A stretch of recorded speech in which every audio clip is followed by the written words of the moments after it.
No final do século XVI, o Brasil, ainda uma colônia portuguesa jovem, começava a despertar a cobiça do mundo. Enquanto a cana-de-açúcar pintava de verdejante o litoral nordestino, rumores de outras riquezas, escondidas no interior da vasta terra, chegavam à Europa. Eram histórias de pedras preciosas, de veios de prata brilhando sob o sol tropical, de um Eldorado sul-americano esperando para ser descoberto. Os anos entre 1578 e 1603 marcam um ponto de virada. A atenção da coroa portuguesa, antes voltada para o lucrativo comércio de especiarias do Oriente, se volta para o potencial inexplorado de sua colônia americana. A necessidade de recursos para sustentar o império, em constante expansão e disputa com outras potências europeias, fez com que o Brasil, antes visto como um mero fornecedor de açúcar, se tornasse o palco de uma nova corrida às riquezas. A busca por ouro e pedras preciosas, até então tímida e desorganizada, começava a ganhar contornos de uma atividade econômica estruturada. Essa mudança de perspectiva exigiu da coroa portuguesa a criação de um arcabouço legal e administrativo capaz de regular, controlar e, principalmente, garantir a sua parte nos tesouros que a terra prometia. Nesse contexto de descobertas e expectativas, as primeiras leis de mineração e os impostos relacionados à extração mineral começavam a tomar forma, moldando o futuro da colônia e lançando as bases para o que se tornaria, em breve, um dos ciclos econômicos mais importantes da história do Brasil, o ciclo do ouro.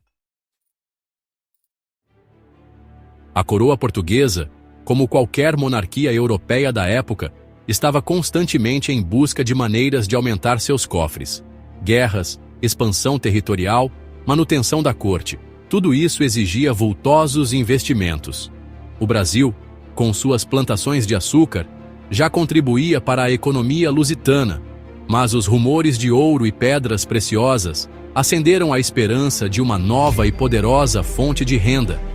No entanto, a coroa enfrentava um desafio: como controlar a extração dessas riquezas em um território tão vasto e distante. A resposta veio na forma de leis e impostos, instrumentos que visavam garantir a ordem e, é claro, a parte que cabia ao rei.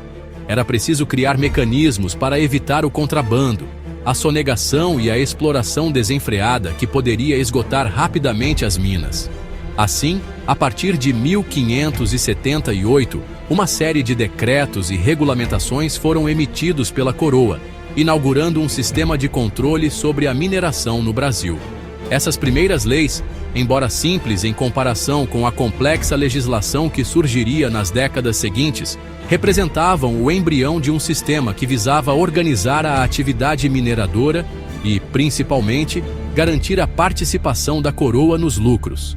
A cobrança de impostos sobre a extração mineral não era apenas uma forma de enriquecimento, mas um elemento essencial para a manutenção do próprio sistema colonial. Os recursos arrecadados eram utilizados para financiar a administração local, pagar os funcionários da coroa, construir fortificações e, é claro, abastecer os cofres reais. Afinal, para os portugueses, o Brasil era uma terra de oportunidades, mas também um investimento que precisava gerar retorno. As novas leis de mineração introduzidas pela coroa portuguesa buscavam, antes de tudo, estabelecer a ordem em um território até então pouco explorado e regulamentado. A primeira medida foi declarar que todas as minas descobertas no Brasil pertenciam ao rei, consolidando o princípio da posse régia sobre o subsolo. A partir daí, foram estabelecidas as regras para a exploração das jazidas. Qualquer pessoa que desejasse se aventurar na busca por ouro ou pedras preciosas precisava solicitar uma autorização formal à coroa, a chamada data, que concedia o direito de exploração de uma determinada área. Essa medida, além de regular a atividade, permitia à coroa ter um controle sobre quem eram e onde estavam os mineradores. Outro ponto crucial das novas leis era a cobrança do quinto, o imposto que dava nome à famosa instituição do Quinto do Ouro. Todo o minério extraído deveria ser apresentado às autoridades coloniais, que separavam a quinta parte para a coroa. Essa porcentagem, embora alta, era vista como justa pelos portugueses, já que, em teoria, as terras e, portanto, as riquezas do subsolo pertenciam ao rei. A fiscalização era um desafio constante, dado o tamanho continental do Brasil e a dificuldade de acesso às regiões mineradoras.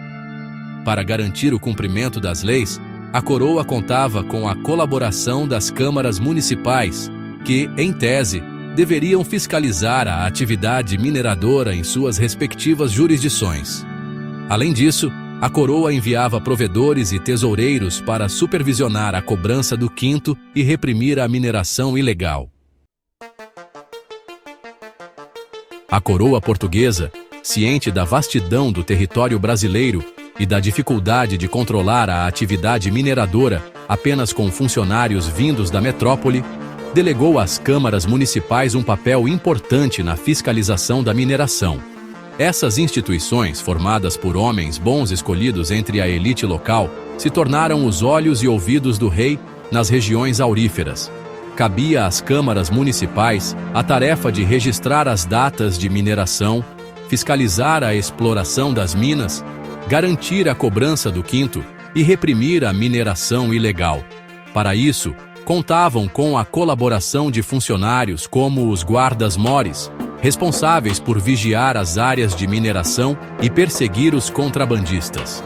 No entanto, a fiscalização da mineração era uma tarefa complexa e, muitas vezes, permeada por conflitos de interesse. Os membros das câmaras municipais, geralmente proprietários de terras e senhores de engenho, estavam inseridos na dinâmica local e, em muitos casos, se beneficiavam direta ou indiretamente da atividade mineradora.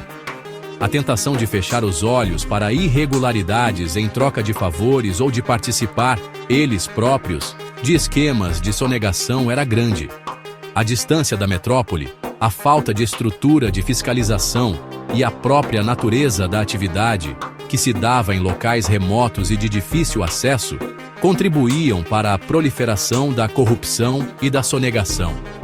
Apesar das dificuldades e das tentações, as câmaras municipais desempenharam um papel fundamental na organização da atividade mineradora no Brasil colonial.